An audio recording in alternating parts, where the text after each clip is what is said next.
Bapak Ibu yang dikasihi Tuhan, selamat bertemu kembali dalam persekutuan doa secara online pada tahun yang baru, tahun 2021. Senang sekali bisa kita berjumpa walaupun masih secara online, dan kiranya tahun yang baru ini menjadi tahun yang penuh harapan dan tahun yang baik buat kita semuanya. Bapak Ibu, mari kita akan awali persekutuan kita pada hari ini dengan bersatu di dalam doa. Saya hantarkan. Bapa di surga, kami mengucap syukur untuk hari ini, untuk semua berkat Tuhan di dalam kehidupan kami. Kau telah merawat kami, memberkati kami, dan menolong kami di setiap langkah kehidupan kami. Dan saat ini Tuhan, kami bersama-sama ingin disegarkan melalui firman Tuhan. Biarlah Tuhan sendiri akan menjelaskan kepada kami masing-masing, urapi kami dengan kuasa darah-Mu dan kuasa Roh Kudus-Mu Tuhan, supaya kami boleh mengerti apa yang menjadi kehendak Tuhan. Ampuni segala dosa dan kesalahan kami, diserahkan di dalam nama Tuhan kami Yesus Kristus, Tuhan dan Juru Selamat kami itu. Haleluya, amin. Pada kesempatan hari ini kita akan membahas mengenai satu topik, yaitu memandang kehidupan dari sudut pandang Allah. Memandang kehidupan dari sudut pandang Allah.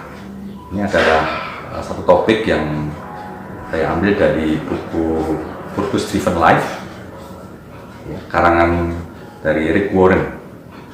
Barangkali Bapak Ibu yang pernah membaca mungkin bisa mengingat kembali topik-topik yang ada di dalam buku ini. Ada 40 topik yang bisa kita bahas secara bersama-sama. Akan lebih menarik apabila kita membahas bersama dengan teman-teman dalam satu kelompok kecil. Baik, dikasih Tuhan, bagaimana kita itu menggambarkan kehidupan, boleh dikatakan sebagai metafora kehidupan.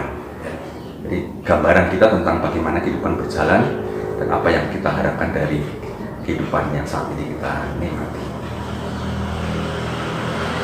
Ada beberapa yang bisa menentukan hal-hal yang akan menentukan di dalam kehidupan kita mengenai metafora kehidupan ini.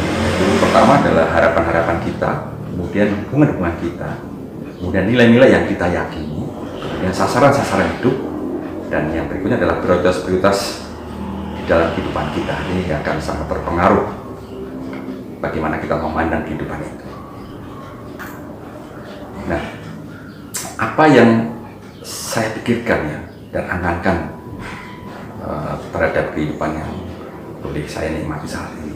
Roma 12 ayat 2 mengatakan bahwa janganlah kamu menjadi serupa dengan dunia, tetapi berubahlah oleh pembaruan budimu, sehingga kamu dapat membedakan manakah kehendak Allah, apa yang baik, yang berkenan kepada Allah, dan yang sempurna. Itu salah satu firman Tuhan yang mengingatkan kita bahwa janganlah kita menjadi serupa dengan dunia. Alkitab memberikan 3 metafora yang mengajarkan kita kepada pandangan Allah tentang kehidupan. Yang pertama, kehidupan adalah sebuah ujian. Yang kedua, kehidupan adalah suatu kepercayaan. Dan yang ketiga adalah kehidupan adalah sebuah penugasan sementara. 3 metafora. Kita akan membahas mengenai yang pertama adalah kehidupan di bumi adalah sebuah ujian. Dalam tokoh-tokoh di dalam perjanjian lama, ada Adam dan Hawa, kemudian ada Abraham, ada Yakub, ada Daud, ada Yusuf, ada Ruth, ada Esther, Daniel, Ayub, dan sebagainya. Mereka tokoh-tokoh Alkitab yang mengalami ujian-ujian, dan ada yang gagal dan ada yang kemudian berhasil. Allah itu terus-menerus menguji karakter umatnya, karakter kita, karakter Bapak, Ibu, dan saya, mengenai menguji karakter, menguji iman, menguji ketaatan, dan menguji kasih dan integritas kita. Nah, sekarang kita mengalami perubahan-perubahan, ya. Mungkin ada beberapa perubahan-perubahan yang terjadi dalam kehidupan kita. Mungkin ada janji-janji yang tertunda, ada masalah-masalah yang sulit, doa-doa yang belum dijawab oleh Tuhan, kritikan-kritikan yang tidak masuk nalar, dan tragedi yang terjadi di dalam kehidupan kita. Itu akan berkaitan erat dengan perubahan karakter, iman, ketaatan, kasih kita. Allah itu menguji iman kita melalui peristiwa-peristiwa di atas tadi, dan kemudian bagaimana respon kita dan bagaimana kita bertindak. Apakah kita mengandalkan Allah atau kemudian kita mencari pertolongan lain. Bapak Ibu yang dikasihi Tuhan, pada saat kita menyadari bahwa kehidupan adalah ujian, maka kita akan menyadari bahwa tidak ada hal yang tidak penting di dalam kehidupan kita. Semua hal sangat penting, baik yang terkecil, aktivitas pekerjaan, tanggung jawab yang kecil, itu adalah sangat penting. Pengembangan karakter, kesempatan untuk bertumbuh di dalam mengasihi Tuhan dan dalam ketergantungan kita kepada Allah itu dibentuk dari hal-hal kecil yang kita alami. 1 Korintus 10 ayat 13 mengatakan bahwa pencobaan-pencobaan yang kamu alami ialah pencobaan-pencobaan biasa yang tidak melebihi kekuatan manusia. Sebab Allah setia, dan karena itu Ia tidak akan membiarkan kamu dicobai melampaui kekuatanmu. Pada waktu kamu dicobai, Ia akan memberikan kepadamu jalan keluar sehingga kamu dapat menanggungnya. Nah, Bapak Ibu, setiap kali kita lulus dalam sebuah ujian, Allah melihat dan membuat rencana untuk memberi upah di dalam kegagalan.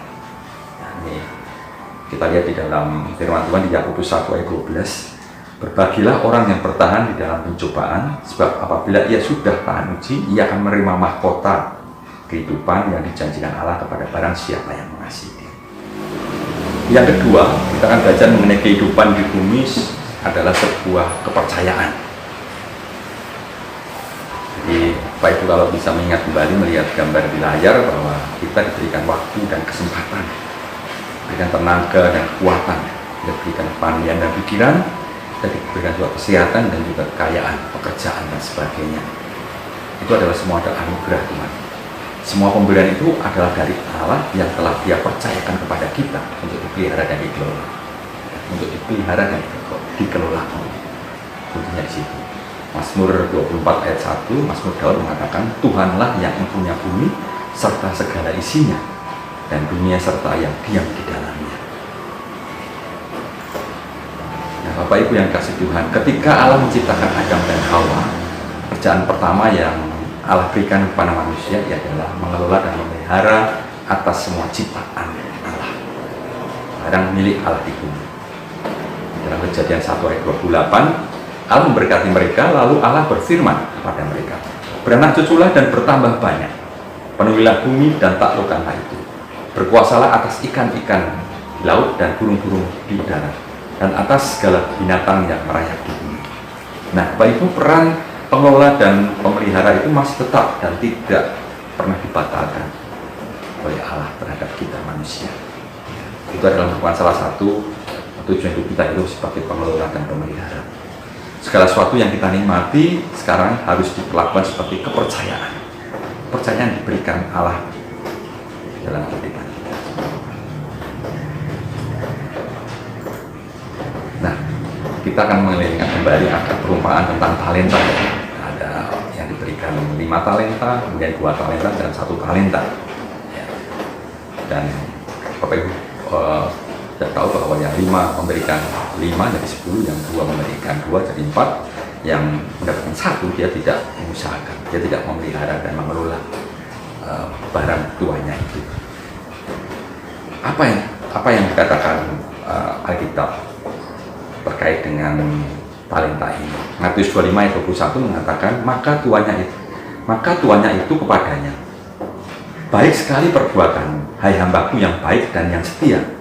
Engkau telah setia di dalam perkara kecil, aku akan memberikan kepadamu tanggung jawab dalam perkara yang lebih besar. Masuklah dan turutlah dalam kebahagiaan Tuhanmu. Dan pada akhirnya, Bapak Ibu, kita akan dievaluasi oleh Allah dan diberi upah sesuai dengan seberapa baik kita telah mengurus apa yang Allah percayakan kepada kita. Ini artinya segala sesuatu yang kita kerjakan, tugas harian yang sederhana memiliki implikasi kekal. Apapun yang Tuhan sudah berikan kepada kita, ada waktu, kesempatan, kemudian pikiran dan pikiran kita, kemudian ada keuangan, ada tenaga dan kekuatan, semua ada yang diberikan oleh Allah kepada kita untuk percayakan kepada kita untuk mengelola. Nah, Allah menjanjikan 3 imbalan dari perumahan parental tadi ya. Yang pertama adalah kita diberi pengenalan ya, oleh Allah dengan kata-kata bahwa baik sekali perbuatan itu adalah satu peneguhan dari Allah. Kemudian promosi dan tanggung jawab yang lebih besar. Aku akan memberikan kepadamu tanggung jawab dalam perkara yang lebih besar. Promosi. Yang ketiga adalah dihormati dengan suatu perayaan. Masuklah dan turutlah dalam kebahagiaan Tuhan. Baik yang dikasih Tuhan, banyak orang gagal menyadari bahwa uang merupakan sebuah ujian, dan sekaligus kepercayaan dari Allah.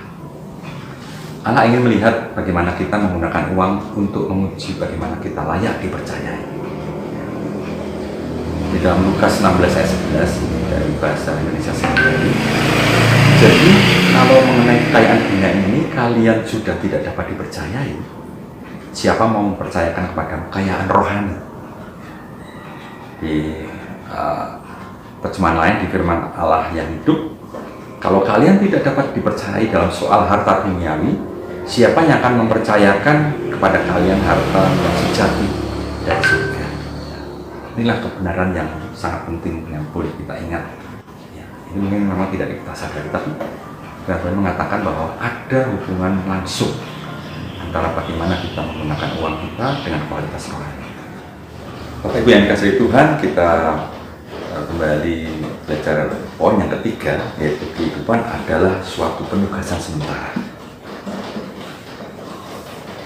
Dalam kitab Ayub 8 ayat 9 dari versi Bahasa Indonesia sehari-hari, hidup kita ini pendek. Kita tak tahu apa-apa. Hari-hari kita seperti bayangan belaka. Dan yang versi dari firman Allah yang hidup mengatakan bahwa karena kita seolah-olah baru saja lahir kemarin dan belum tahu apa-apa. Hari-hari kita di bumi ini hanyalah bersifat sementara, seperti halnya bayang-bayang. Bapak Ibu, dari Ayub 8 ayat 9 ada 2 kebenaran yang dibagikan, yaitu dibandingkan dengan kekekalan, hidup di dunia ini amatlah singkat. Dan yang kedua adalah bumi hanyalah tempat sementara dan kita tidak akan lama berada di bumi. Nah, implikasinya apa? Implikasinya adalah bisa kita baca di Mazmur 39 ayat 4 di versi firman Allah yang hidup, mengatakan bahwa Tuhan, tolonglah aku untuk menyadari betapa singkat hidupku di dunia ini. Tolong aku untuk mengetahui bahwa waktuku di sini hampir habis. Nah, baik dari kebenaran itu juga bahwa kita itu hidup sementara di dalam dunia ini. Ya. Jadi di dalam kesementaraan ini kita mempunyai tugas yang diberikan Allah pada kita. Nah, Bapak Ibu, barangkali pernah mendengar istilah green card ya. Ini green card ini adalah card yang diberikan untuk Amerika, yang diberikan kepada orang yang tinggal dan bekerja di sana yang cukup lama. Nah, kita orang-orang Kristen seharusnya juga membawa green card rohani untuk mengingatkan kita bahwa kewarganaan kita itu adalah keluarga negara surga. Identitas kita di dalam kekekalan dan tanah air kita adalah surga. Sehingga kalau kita memahami hal tersebut, maka kita harus berpikir secara berbeda dari orang-orang dunia. Filipi 3 ayat 19b sampai dengan 20 seperti firman Allah yang itu mengatakan bahwa yang mereka pikirkan hanyalah kehidupan di dunia ini. Padahal tanah air kita ialah surga, yaitu bersama dengan juru selamat kita, Tuhan Yesus Kristus, dan kita menantikan Dia kembali dari sana. Allah berbicara sangat jelas tentang bahayanya jika kita hidup di masa sekarang, karena itu akan mempengaruhi nilai kehidupan kita, kemudian gaya hidup kita, kemudian prioritas-prioritas yang kita lakukan di kehidupan kita sehari-hari. Kan berbeda sekali kalau kita merasa bahwa kita ini adalah sebagai warga negara surga. Nah, Bapak Ibu yang dikasih Tuhan, kita bisa melihat contoh sebagai kota besar ya. Dan ini juga disampaikan di 2 Korintus 5 ayat 20a ini. Jadi kami ini adalah utusan Kristus, jadi sebagai duta-duta Kristus. Kita bisa bayangkan ya, jika kita merasa nyaman di negeri asing di mana kita diutus sebagai duta, kemudian kita jatuh cinta dan lebih menyukai tanah di mana kita diutus daripada tanah yang seharusnya kita di surga, maka kesetiaan dan komitmen akan berubah. 1 Petrus 2 ayat 11 versi The Message ini menyampaikan bahwa saudara-saudaraku, dunia ini bukan rumahmu, karena itu jangan membuat betah di dalamnya. Jangan menurutkan keinginanmu dengan mengorbankan nyawamu. Sama dari Yakobus 4 ayat 4 versi The Message juga, kamu tidak setia kepada Allah. Jika kamu mau mengikuti kehendakmu sendiri, bermain-main dengan dunia setiap ada kesempatan, maka kamu akhirnya menjadi musuh Allah dan orang yang melawan kehendaknya. Jadi kalau kita mengikuti kehendak dunia setiap ada kesempatan, kita disebut musuh Allah dan orang yang melawan kehendaknya.